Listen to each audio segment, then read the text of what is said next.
Salut à tous, on va profiter aujourd'hui dimanche. Comme vous voyez derrière moi, le ciel est pas très bleu et c'est une météo marine qui nous permet pas de sortir, alors on bricole un petit peu à la maison. Bon, je vous ai un petit peu raconté mes aventures la semaine dernière, lors de notre dernière sortie avec mon gilet de sauvetage. Pour ceux qui ne se rappellent pas, allez, je vous fais un petit replay sur le moment où mon gilet a explosé. A tout de suite. Bon, un petit topo là, donc voilà ce qui arrive quand on laisse son gilet par terre, hein, alors qu'on devrait l'avoir sur le dos, et que le vivier est ouvert et que le gilet tombe dans le vivier. Donc c'est sympa, ça permet de vérifier qu'il fonctionne bien. Maintenant, il va falloir changer la petite cartouche, comme je vous ai déjà montré une fois, donc ça sera l'occasion de vous refaire une démonstration de comment on change une cartouche sur un gilet. Voilà, donc il fonctionne très très bien. Par contre, j'en ai plus pour aujourd'hui, mais c'est pas très grave. Vous savez maintenant que gilet hydrostatique et vivier ouvert ne font pas bon ménage, sinon voilà ce qui se passe. Donc vous vous retrouvez avec votre gilet qui est complètement gonflé. Donc ça a été l'occasion pour moi de faire un petit test juste derrière moi. Là, je suis dans mes gîtes de pêche en Normandie et j'ai l'avantage d'avoir une piscine. Donc j'ai fait un petit test hier qu'on a filmé et je me suis mis le gilet pour voir un petit peu ce qu'on ressent quand on a le gilet. Au milieu de l'eau, et là au milieu d'une piscine, bon c'est un peu drôle, mais je pense qu'au milieu de mer ça doit être assez stressant. Donc l'intérêt de bien serrer les harnais quand on a un gilet, parce que si je lâche là, vous allez voir, tout remonte, et là vous avez un peu l'impression d'être pris dans le truc. Si je serre le harnais, voilà, là j'ai une position confortable si je tombe à l'eau, pour pouvoir nager à la côte.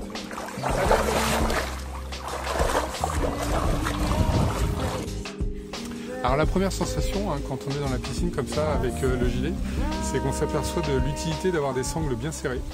Parce que dès que les sangles ne sont pas serrées, vous avez vu que le gilet remonte très fortement et vous entourez la tête, alors que c'est vrai que quand le gilet est bien serré avec les sangles, vous vous retrouvez avec quelque chose qui vous tient bien le torse. Et je pense qu'en mer ça doit faire quand même la différence.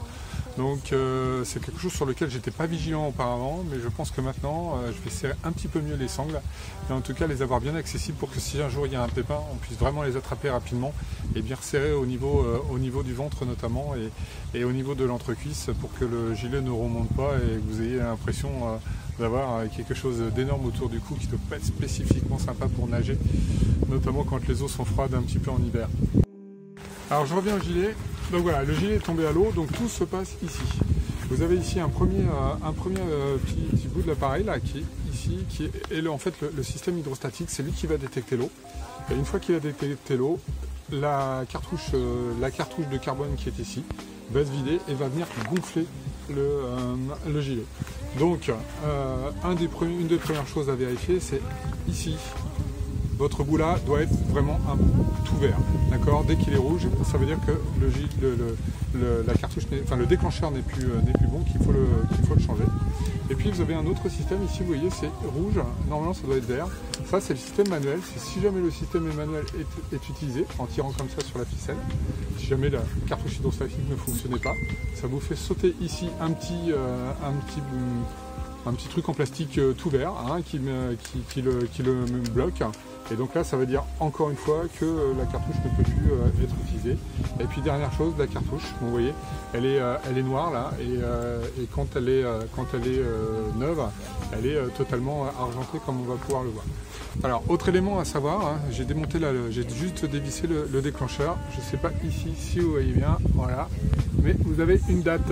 Donc là, en l'occurrence, mai 2019, ça veut dire qu'en mai 2019, de toute façon, il aurait dû changer.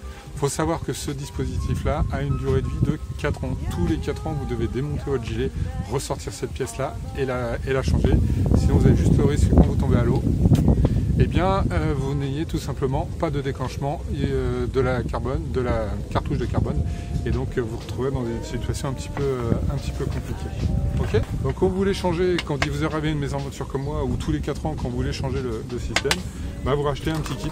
Voilà. Donc voilà, moi j'ai racheté ça hier, un kit donc qui a un coût de, là j'ai dû payer un petit peu plus de 22 €, 22,50 € je crois de mémoire. Attention, vous avez la force et la puissance de votre gilet qui est indiqué dessus, donc un 550N. Les cartouches ne sont pas les mêmes que pour un 100 par exemple, donc surtout faites attention de bien acheter le bon modèle. Alors qu'est-ce qu'on retrouve dans ce colis? On y retrouve 3 choses. Voilà, le déclencheur, donc comme je vous l'ai dit tout à l'heure, on voit l'ancien rouge, le neuf vert. Ça veut dire que là, il est bon, il est en bonne utilisation. Et là, il a une date, donc 2020. Donc je suis tranquille pour à peu près 3 ans. Faites gaffe de ne pas vous faire avoir quand vous l'achetez. La durée de vie, c'est 4 ans. Donc essayez d'avoir quelque chose qui est assez récent. Ça vous évite de payer pour une année que vous n'utiliserez pas. On y retrouve dedans une cartouche neuve. Bon, là, on voit complètement la différence entre celle qui est usagée, voilà, et celle qui est neuve. Donc si vous avez un soupçon que votre cartouche serait pas bonne, franchement, on voit très bien la différence. Il faut savoir que ça gèle au moment où ça se déclenche. Et puis dernier élément, le petit bout de plastique vert qui va venir donc sur le système manuel si jamais le système automatique ne fonctionnait pas. Alors le montage, vraiment ultra simple. La cartouche, hop, je visse tout simplement à fond. Voilà. Je prends mon déclencheur hydrostatique, donc le bon vert, que je visse de l'autre côté. Et enfin, le petit bout plastique, donc je me rapproche, voilà. Donc vous venez ici, tout simplement clipser. Voilà, il est clipsé ici, je ne sais pas si vous voyez bien. Ce qui fait que si un jour je tire fort là-dessus, le petit truc vert va sauter et vous permet de savoir que ça a été utilisé, qu'il faut donc renouveler le travail. Bon, pour ceux qui n'ont jamais démonté leur gilet, soyez rassurés, vous avez 2 éléments qui sont importants sur un gilet. Un sifflet qui vous permet de vous signaler quand vous êtes à l'eau. Et ici, un système que je vais ouvrir, voilà, et qui vous permet de souffler dedans tout simplement pour regonfler le gilet si jamais il se dégonflait quand vous êtes à l'eau. Donc il y a aussi du manuel, il n'y a pas que la technologie qui vient nous aider quand on est à la mer. Alors maintenant la technique pour ranger le gilet, donc c'est un système de fermeture à clair, donc très simple d'utilisation. La seule chose qu'il faut savoir, c'est qu'on a tendance à se dire on va rouler comme ça le gilet pour en faire un petit boudin qu'on va rentrer à l'intérieur. C'est une mauvaise idée puisque ça gênerait le déclenchement et l'envoi d'air à l'intérieur du gilet. Donc vous essayez de le ranger en faisant en fait un accordéon, d'accord? Vous pliez comme ça, vous faites des petits plis, vous positionnez bien dedans, vous prenez votre fermeture et vous commencez à refermer le système comme ça. Hop.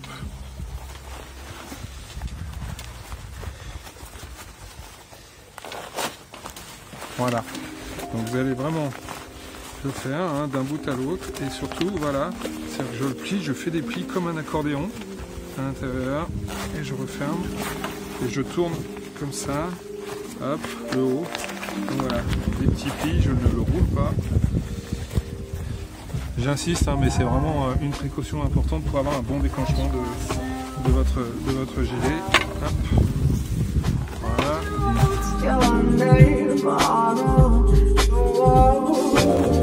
Et voilà. Hop. Plus qu'à replier les bouts à l'intérieur pour bien les protéger. Voilà. Et le gilet est prêt.